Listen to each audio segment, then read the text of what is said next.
Well, yeah, we just saw history. We just saw the Apple Vision Pro, more expensive than any of us thought, what the reports indicated was $3,500 next year. I mean, there's 2 hours of Apple news we all have to digest, but we just want to talk about that headset, right?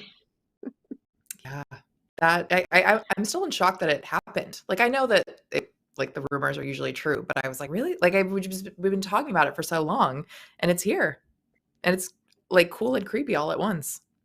Yeah, there were some like moments of going, okay, I expected that. Okay, I expected that because we've been following the news for a long time, knowing that this is like something where you can sit back and do a lot of things that we've seen in other VR headsets, like, being able to watch immersive movies and you're going to be able to control it with very subtle gestures and your voice, no actual controllers, wearing the battery pack. This stuff didn't surprise. The surprising things were some of the visual examples we saw about what it's doing to be able to be a pass through for your eyes, so other people in the room can see you because it's using the cameras inside to project what you look like through it. But also, what was that called? That face persona? What you look like on FaceTime? Can we Yeah. talk about Uncanny Valley a Yeah. little bit? Right. No, it's absolutely bizarre. I mean, even just the footage of just like watching someone just kind of sit there. There's a lot I feel like I need to process. I need to see what this looks like in a non-staged environment of like how does this normal thing you'll be able to see. Um, but I don't know. We also we have a poll result as well about whether people are interested in this. And we asked you guys if you'd be willing to buy this headset. And the overwhelming response here is that no, it is too expensive. We had about 50% of people say that. So, the price is going to be the determining factor here, of course, but people are just also curious to see what's going to come out of this. They're curious if this is going to be useful, and we'll have to see, really. Absolutely not surprised about that because after all, it is coming out next year. I'm not itching to buy until I see more what it can do. We have with us also our CNET expert, Patrick Holland, coming in. You've watched this whole thing. Is your hair just blown away from it all? Just it's a lot, Patrick. How do we Three take all this in? thousand $499. $3,499.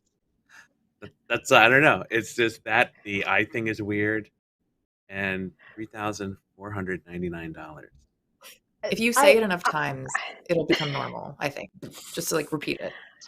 there were a lot of rumors that obviously kind of were not as as sure. People were predicting, oh, it's definitely going to be called Reality Pro. No, it's called Vision Pro. Oh, it's definitely going to be XR OS. No, it's Vision OS.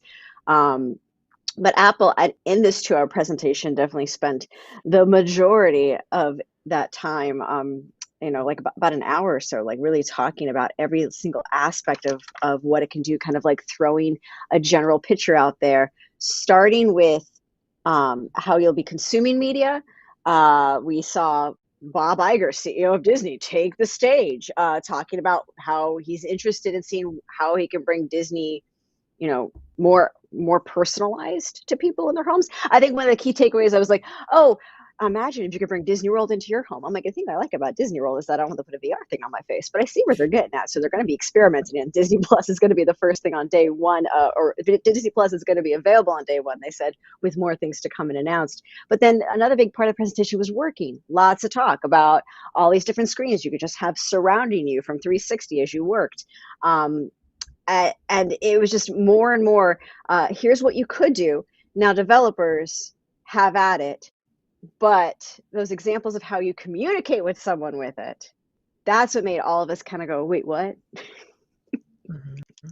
Absolutely. And I think the timing of this is really interesting too, because, we're coming out of lockdowns, and I think a lot of us are already fatigued by devices in our faces. And so that's been my question is what can Apple do to change that, right? Because I feel like, Meta's been struggling to get people to buy into this idea because we all just want to get outside and not look at our phones all the time and look at our screens. And so I'm really curious to see if this will, because it's from Apple, will convince people that, no, I actually do want to strap something to my face and FaceTime somebody or do work or edit something with this on my head. Yeah, Abrar, I want to go to Patrick in a second, but on that very point you just made, right before the VR headset was talked about, this Vision Pro, they were going on about how you can help your children practice good screen distance on their phones. And then, oh wait, but here, put a screen on your eyeballs. So yeah, we're not like, yeah, let's all use computing in different ways. So yes, I do agree that they have made something totally different. You got to think about something different here. Are we ready to put things on our face and use this in new ways? That Apple's got some time, right? This isn't coming out until next year. They kind of gave themselves a big runway, but there is a lot of things I want to see more of when we have our reporters there. I want to see more about this 3D camera where you could use it almost like a home movie camera and take pictures of your kids, but then replay it. Here's the thing, though: you're still not in the moment because you're like, "Hold on, kids, I gotta go put on the headset and get a cute 3D video of you playing in the backyard, and then I can go watch that video instead of just being in the moment too." I like the tech ideas. I just want to see them in action. Patrick, give me some of your first thoughts here because this is a lot to take in. It is a lot to take in, and I think the first thing is it looks just like the Ready for You headset in from that Steven Spielberg movie. I don't know if you guys saw that. It looks just like it, right? And I think the other thing is that this has been rumored for a long time. In fact, there's also rumored AR glasses, which should kind of be more like an everyday eyewear thing, where this is kind of more, hence the pro in the name, a headset aimed at professionals and stuff. I was one of the crazy weird people who was a big fan of the Magic Leap AR headset, and this kind of seems like that with all the bugs and weird stuff fixed, but it has all the same content stuff we're saying from Disney and things like that, which I'm very intrigued by. It has a lot of different use cases. It feels a little bit like Apple learned from when they launched the Apple Watch to kind of shoot out a lot of different ways that you could use these new products because they want to see what sticks, and then they'll go that way. So like with the Apple Watch, it ended up being like health and fitness stuff, right?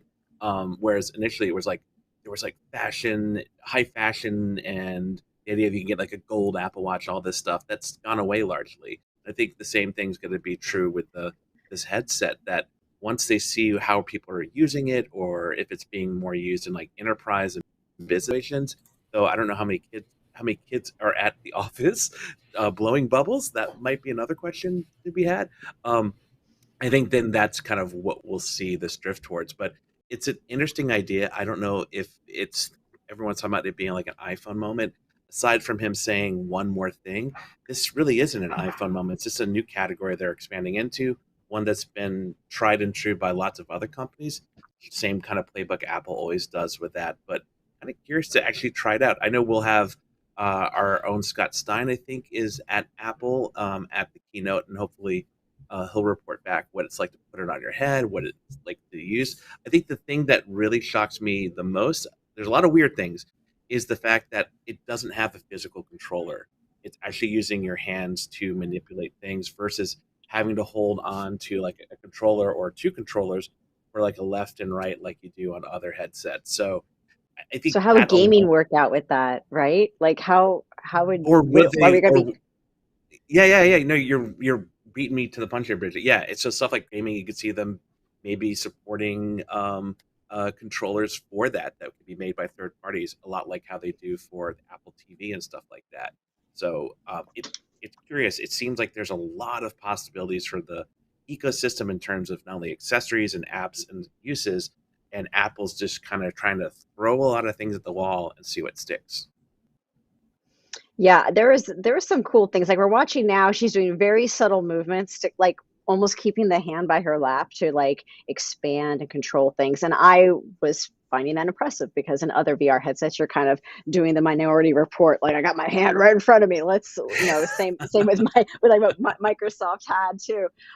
So I am Already impressed by report. that. But then, right, are we going to be talking out loud to control everything? Are we, talking to ourselves basically? Because I imagine like it'll be interesting to see how people work with typing. Or you have to be at a desk for that to work, or will you be typing on your lap? Like there's all these little things that we're going to see as developers start making stuff for. Because every one of these examples is someone who's very chill, sitting in a chair, kicking back, enjoying some entertainment, not working that hard, but have a lot of screens in front of them for some reason. There's a lot of reading going on. I don't think it's exactly the best use case for all this tech. But Abrar, give me some things that you thought were kind of impressive. Yeah, I one of the things that they really leaned into was entertainment, so TV and movies, and I think that's been interesting for me is there's been 3D movies in theaters for years now, and then you can't like you it's been kind of gimmicky and people are kind of into it, but not really and don't really understand the point. But now you'd be able to watch a 3D movie on this headset. And so I wonder, is that something that will like see a resurgence because it's something that you can not only watch in theaters, but now at home you can, watch the new Avatar movie and it feels really immersive. And so I'm really curious about the entertainment aspect of this when it comes to TV and movies and streaming. That's kind of what I was most kind of curious about. And Abrar, I think to that point too, imagine if the people making those kind of movies or adapting a movie or game to be like a 3D experience, this would be the headset you could use. I mean, they use other headsets currently that do a lot of the same features, right? But being able to put this on, and it also, I love how everyone has a very posh, urban, minimalist apartment/lifestyle that they're living in using this device. It's a must, honestly, if you can afford the headset. There's no wood paneling to Yeah. be found in a single interior of this video. No, but it's fascinating because I think it's definitely as much as it's aimed for consumption, it's obviously it'll be very good for creation as well and fine tuning things. And imagine I could see I used to do marketing insights. I could see putting that on a client's eyes and showing them like all the graphics and stuff for a marketing presentation that could be slightly more immersive and more posh than just showing a presentation on my laptop, right? Mm-hmm. Yeah, and Absolutely. let's talk about the actual design too. Here we're seeing like I guess your spatial audio is kind of right above your ear. So if you want privacy, I'm sure you'll be putting on earbuds of some sort. But you don't really have to wear something to have it be able to play the sound around you. The band around is very interesting to me. I feel like I'll be wearing some high ponytails, but they say that you can switch out the bands eventually. Lots of But cameras on this Bridget, thing. but Yeah. Bridget, they just want you to cut your ponytail off so you can use an augmented reality ponytail. You don't have to worry Oh, there about you it. go. I'll just Even augment better. everything. Augment your life, augment your hair. Here we're saying that there's a new R1 chip where they can do all this processing on there. I'm going to say R maybe stands for reality. Who knows? Gosh, there's so many cameras. We earlier while you were talking, Patrick, we're seeing that how it'll if you take the headset off, point it at your face, and do a little bit of a setup, they'll like map your face in this cartoony way, but kind of real way, walk in that uncanny valley path. But when you notice in the demo that they show very quickly, the guy who's talking, his teeth are kind of always together. So let's see more of that because it's Or kind of let's not here, see more than that. here, I'm cut back totally to me. kidding. It's basically talking like this when you're on a presentation all the time, maybe. Maybe the I person don't know. also has like some lockjaw or some sort of tightness going on there. That's just we're diverse in our jaw displays at Apple. Well, I But thought it was going to be real-time mapping, but really it's like just taking a saved file. So, ladies, you don't have to have your makeup on underneath your headset. It's obviously and something you scan ahead of time. hopefully your virtual teeth don't have virtual lipstick on them, right, or anything like that. It's always a real bummer. Yeah. It's a real bummer. Yeah, no, it's fascinating, and it's I think the other thing, another friend in another thread, a different thread, a friend of mine was saying like, this is all of a sudden Apple has that thing to bring people back into the Apple Store who not just to go to buy stuff, but now to try stuff out. I remember when like the first iPad came out, I was so excited to go to the Apple Store and like lift it up and check it out and like see what it was like to interact with that. And I think this is the first, maybe since the Apple Watch is probably the first product in a long time. That being said, I'm hopefully the Apple stores continue their very in-depth cleaning and hygiene for having a headset being put on hundreds of different people throughout a day. I can only imagine what that would be like. Well, also, let's talk about how long it might take for some people to have a special experience because they were talking about how there will be custom lenses for those people who need a little help, like with glasses. So I think if you're not wearing contacts already, they might have to go, okay, what's your prescription? Let's switch it out. I am so curious. I was talking about this with Scott Stein, who is wearing his glasses. He has got a heavy prescription. Not all VR headsets work with it. And he really wanted to see, okay, can Apple meet me at my heavy prescription or what? Or will he be doing a demo where he kind of has to wear contacts today? So that'll be interesting to watch his Twitter feed and see what his demo is like. Yeah, But and if you go to speaking a store, yeah, you're gonna have to get fitted. and Bridget, speaking to that, I think going back to the Magic Leap headset, the second version of the headset had the ability to put in prescription like lenses, for a lack of a better description, that you would see through, so you wouldn't have to wear your glasses. So I remember Scott talking about how they were able to find the right lenses to match his prescription, and that way he could just take his glasses off while using the headset. When I don't want to infer that how accurate that might be on this, but it could be very compelling if it matches that correctly. Yeah, Apple becomes like a Warby Parker of sorts, but with VR headsets. Abrar, like gosh, we're talking about all the content on day one. What things can get people to want to use this? They said there'll be about 100 games. We don't really know exactly all the games, and they lean so heavily into Disney to be like, we're gonna have content. Look at this guy over here; he's making it. So, what was your take on some of the content, or rather, what will Apple have to have to really draw people in on day one? Absolutely. So actually, we had some people commenting, saying that they really want to know what gaming looks like on this, and I think that's going to be really, really critical. I think that's something that can really benefit from a platform like this. The Disney collaboration, I think, was interesting. I kind of expected a little bit more. I mean, the main focus there is you'll be able to stream Disney Plus content on day one. You'll be able to see cute little, like you can see Mickey Mouse in your home, or whatever you want to see. The characters kind of come to life there. But I think figuring out what kinds of collaborations are not just cute but useful, right? So why would I strap on a headset instead of just laying back on my couch and watching TV, and then being able to also look at my phone, because wow, it's hard to just watch something and not be multitasking. So I think it's going to be a matter of figuring out how do we get people to just want to fully immerse themselves here, and I think gaming will be a really big part of that. Patrick, same to you. What about usefulness? Oh man, see, that's what I think in some of those demos we were talking about. Would you put that on to film like your kids or document a moment, things like that? And I think maybe in the way they showed it in their brief little short films, it seemed a little awkward or unrealistic, obviously. But I do think it does kind of capture an imagination, and I think this becomes another creative tool. So um, I have strong feelings about VR and putting stuff like that on a kid's face, but I also could imagine after you get to a certain age, the ability to use that, and it's just becoming another medium of expression. And I think this Apple, it's really just captured my imagination. There's a lot of insanity about it, but I think at the core, there's something there that could be useful and fun.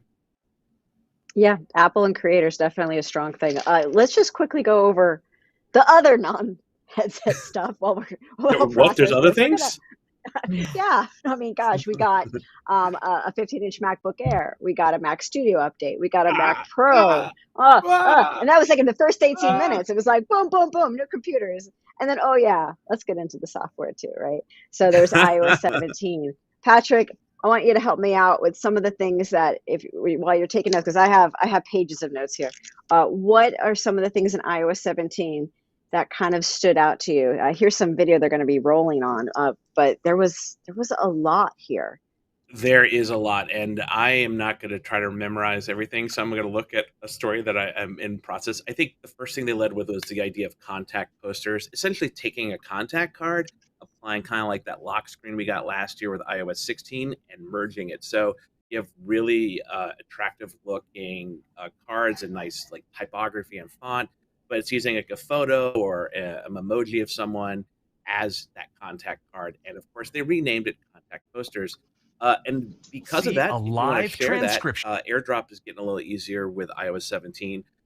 So if, Bridget, I don't know if I share my contact poster with you, I can use name drop. That's right. They have a new term called name drop and I just bring my phone next to your phone, and it swaps our contact posters from with one another. By the way, you can also use AirDrop now to start sharing, obviously, photos and videos the same way, just by bringing a phone close to another phone. And And this you can year, start a we're share play expanding. experience. So if I'm listening to a song and want to share that with you, I would just bring my phone next to yours, and it would pick up playing on your phone. Some of the more interesting things are some of the transcription stuff.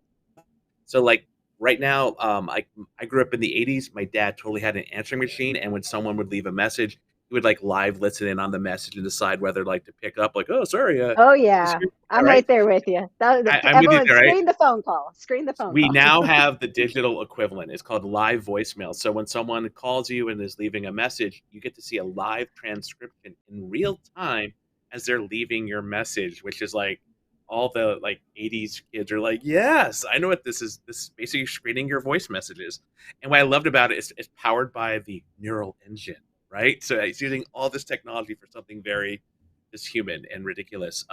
FaceTime, you can leave messages in FaceTime, which is huge, right? So if you're calling someone, whether it's audio or video, you can now leave a message so that if you're like sharing an important moment, you can capture that emotion and feeling. Messages app gets a bunch of updates, including check-in. So it's kind of like location sharing, but it makes it easier. So if I'm on my way home, Bridget, and I'm sharing that with you, you can see when I get home, and it's done automatically through my GPS. If I don't go home, it could also check in with me to make sure everything's okay, and or share that status with people I've selected, which I think could be great, especially for kids and stuff like that who are on their own phones. And there's just a bunch of little fixes. So you can get transcription for audio messages. All my annoying friends who send audio messages, I can finally just read them as opposed to listen to them. There's like Okay, Patrick, justice for those friends. All right. Sometimes it's just easier. Sometimes you just but, need to say uh, it. but Abrar, I can now use. I can also use iMessage stickers. There's like a new drawer for this. I can use emojis for the stickers. I can also take a neat feature that I loved last year with iOS 16, where you can tap and hold a like subject in a photo. You could turn that into a sticker. So there's just a ton of like small things. And what I love about WWDC days, we're talking about all the like top level stuff that they talked about during the keynote, and there's probably another like dozen or 2 dozen features they didn't even get to mention in the keynote for iOS 17. So it's not a radical transformation, but it brings a lot of quality of life improvements. Oh my gosh, the stickers are gonna have people playing for a while because you can make stickers out of your own photos. I mean, you could take you make animated GIFs out of and turn them into stickers, and then it's just you could be forever messing with things. I feel like there's some themes that we kept kind of seeing repeated again and again. This idea of like, oh, isn't it hard to share something? Okay, we made it easier. Oh, isn't it hard to like FaceTime but like put it on your TV so you can see? Oh, we'll just make it easier. Oh, you like cycling but you want all the data, we'll just put it on your phone, it's there. So the idea of sharing music in a car with a friend, like you said, like like it reminded me of the old bump feature when you bumped iPhones with that old app It's on the exactly early what it is. iPhone days. Exactly. Yeah, Yeah, I it's so remember that. but they have a new name for it with the name drop. So yeah, it's making things easier. Even Siri is easier because you don't have to say hey Siri anymore, you just say Siri. Yeah. So and maybe Siri will actually understand the second question you have to say, because that's a big frustration of mine. Hey Siri, play that. No, not that. Oh, I have to say hey Siri again. So like those kinds of things. I bet I just set off everyone's Siris in the who are watching. I'm sorry, but you get it. Like it is a common theme. And widgets, another common theme. I'm not a Bridget who uses a lot of widgets. Okay. But my goodness, widgets on your Mac, widgets on your Apple Watch, widgets on your iPad. If you have a messy desktop like me, you better make room for some widgets because there's like widgets on everything now. Abrar, give me your widget take here. I love the widgets. Oh, yeah. So I will also say that I am a new iPhone convert. I've been using my iPhone since the 14 came out. And so watching something like WWDC when you actually will be able to use all these is a lot more exciting. I'm not, I used widgets, for years on Android as well. And so it's exciting to have that on iPhone. I don't think I take full advantage of them though. I don't think I ever really did. I think the things that I'm more excited about are things like, what you'd mentioned about kind of making experiences more seamless, things iMessage. Even though I said I was a voice notes person, I am very excited about the live transcription future. But yeah, I don't think I take full advantage of widgets, but I know it's something that people are really, really passionate about. And Apple really leaned into it. It's hilarious how many times that word was mentioned. That is the real name drop that we should be discussing today. But yeah, I don't know. It's not the biggest Well, thing that was on my radar. Abrar, I was to say, so we were talking about like how many times I mentioned the word widgets, excuse me. Yeah. But at Google I/O, there's a word that they mentioned a lot, which wasn't widgets, and Yeah, I didn't really hear much from Apple, which was AI. And so, as much as exactly. were hyped about all the stuff with the headset, I was hoping we'd hear a little more about specifically generative AI. And some of these features sound like they are using that, even though the Mhm. Apple didn't really say that. Yeah, Apple would Exactly. I say think things that's like they have machine learning, but that wasn't Mhm. exactly generative AI. It was just, hey, we're smart Exactly. enough to look at this PDF and we know what field you need to be filling out. Yeah, Yeah. exactly. I feel like Apple kind of sense the word AI is can be triggering at this time for many reasons, and I think they're kind of like, let's be smart about this. Which in true Apple fashion, they've kind of figured out the right way to phrase it or not phrase it. And they didn't use the other trendy one from last year, Meta, right? The metaverse. We didn't hear them mention that at all for the headset, which is Did kind you of what hear it's doing. virtual reality? Did you hear VR or virtual reality? Or did you hear spatial computing? You, Which sounds you know cool. what we heard, Bridget. That's a leading question. Um, I want to also point out we've been seeing in this B-roll some stands for the iPhone that I'm very curious to see if Apple's going to be selling some new accessories. The idea of your iOS 17 iPhone kind of becoming this smart home display or on your bedside table, as you can see here, have a clock. But wait, make it something that kind of replaces the need to buy something from Amazon or Google because it'll have all those things you need to get through your day if it's just propped up on somewhere. And we also saw a similar kind of stand when someone went to go use FaceTime on their television. Who needs a TV with a phone with a camera when you could just kind of pop your phone there, do a little mirroring with your TV? I've tried this. I've tried to have grandma and grandpa FaceTime with the kids, and you know how awkward it is. You're just kind of like, all right, hold on, kids. Try to stay in the frame. No, this is smart enough. A little bit of perhaps a computer intelligence smart enough to be able to kind of put you in the frame in the right place just by simply docking it next to your TV. Yeah, and what's interesting is I don't know if that stand is specific to Apple, but there's stands like this that are already you can buy, right? That are MagSafe that allows you to put your iPhone in vertical or portrait. I have one from 12 South, which I absolutely love. But now to have that interface on while it's docked is pretty cool because you could have it on your desk or I don't keep my phone in the bedroom, but if I did, I could think having the clock and stuff would be just fabulous. So very cool. Abrar, is there anything that also stood out to you? I know there's so many things, but I know we all have a couple different notes in our heads about things we really want to that kind of made us do double takes or not. I was actually surprisingly interested in the new journal app because I feel like there's so many times that I want to journal and I don't feel like there's any really convincing me to do that. And so if my phone is now prompting me, it sees where I went, it sees I went somewhere cool, it took some nice pictures, and I want to remember that. I think it's really cool to just kind of have that feature available that could really encourage me to keep notes of my experiences and my thoughts. So I'm actually surprisingly excited about that feature. How about you, Patrick? What about all this journaling and mental health stuff? There's a big focus of it. I love it. Honestly, I love it. It's something that I've been doing a lot more in my life, just in general. But the idea of having it streamlined, so it's just not this messy series of notes I can't find in the Notes app. I'm so excited to try it. I hope it lives up to what they showed in the demo. I have a lot of questions about it, but yeah, very excited to try that. I think they kind of are showing how they can make it less of a chore. I think I've downloaded a few journal apps to try them out, and they always kind of ping you. It's like doing your Duolingo lesson. It's like, hey, have you journaled today? Have you journaled today? Have you journaled today? But if they have something in a kit where like all these different apps can just come together in a nice little place and say, hey, this was your little day out where you listened to this music and you went here with on the maps. It's kind of interesting how it can stitch it all together, but also just the mental health kind of put inside all these different products we saw today, whether it was the VR, I'm sorry, the Apple Virtual Pro headset, that whole Vision Pro. Gosh, I get used to all the names. They had mindfulness, being able to zen Mhm. out with some lights around you. But then your watch had its own type of mindfulness things woven in, where like you can see how you're feeling today by rolling the digital crown. I'm not quite sure how I feel about all that. Be able to do like a survey of how much anxiety or depression you have. But these all are supposed to be very private, and I suppose probably bring more awareness to how we're feeling and kind of bring that into discussion more.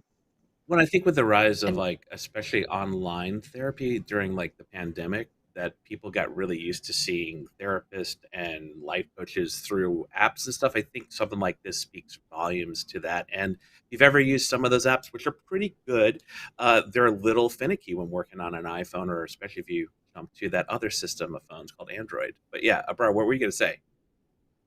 oh, I didn't want to cut off that conversation. I did also just want to mention that we asked you who are watching what your favorite product announcement was. The very, very leading majority here was for the headset. Understandable, as at 68% there. iOS was in second place, but it was at 19%, so quite a drop there. New Mac. So I mean, I guess it's understandable why they opened with that, because they're like, let's get that out of the way and talk about all the other stuff. But people are also really excited in the comments about the live stickers. So we'll somebody said that they're the next the messaging meme of the future. That's what we're gonna all thing instead of just plain old memes. Maybe add some flavor to your messages. Apple's good about giving us new ways to create. So now we'll be creating cool little, animations in messages, or taking giant headsets and doing 3D movies. It's definitely going to be a conversation piece on like how you share them with people who don't have these devices too, and what it'll look like when you when you send it to someone with Android or on your flat screen. So I'm looking forward to that. We have so much to go over, but we're gonna, I think, have to wrap it up with final thoughts now. And if you need to go over all the little minutia things, we're gonna have so much on CNET's website, on even the updates to tvOS, and every little thing on sound. There's a whole section on sound we didn't get to talk about, but let's go around a horn. Patrick, what are your thoughts? Followed by Abrar. AR headset, AR headset, AR headset. But seriously, I think there's so many things that would have just been an entire presentation on their own, like all the new Mac hardware, especially the Mac Pro is back. I am very excited by that. There's all the software stuff. We talked a lot about iOS, but watchOS, iPad OS is like what we call widget OS, right? And Mac OS, is it Sonoma? Is that what I didn't even see what the name of it was. I think that's what I saw. Yeah. And then yeah, and all that was before we got to that like what's it called? Virtual Pro, Visual Pro. What's it called? The headset. Vision Oh, Pro, right? it'll take you some Vision Pro. time. Yeah. Vision Pro, yeah, it's all right. It's better than Dynamic Island, isn't it? I'll just give it that. That's my thoughts. True. It sounds less like vacation though. We need to, yeah. But yeah, I agree. I think I am surprised at the fact that I am actually excited about the software updates than the hardware updates, mainly because I don't feel like spending the money. So I'm really excited about the things that are going to come on the device that I already paid for. And so I am excited to see things like, video messages on FaceTime, and again, that live transcription, or voice notes, and also my favorite feature on iPhone is AirDrop, and so being able to, keep airdropping something even when you walk away over the internet. I'm really excited for those little things that just make your life a little bit easier. I am feeling a wave of relief that after all these years of rumors, it's out there. It's done. They said it what it was, but we still have to wait like 6 more months or more. Early next year is what they said, to finally see it go on sale. So at least we have a little bit of a vision of where we're going. Time for Apple to kind of work this out. I don't think it's something that we're all like, going to be like, oh, I have to have the first one, but because we want to see more. I want to see more presentations of what can be done. I'm going to give Apple time and all these developers time to do something with it.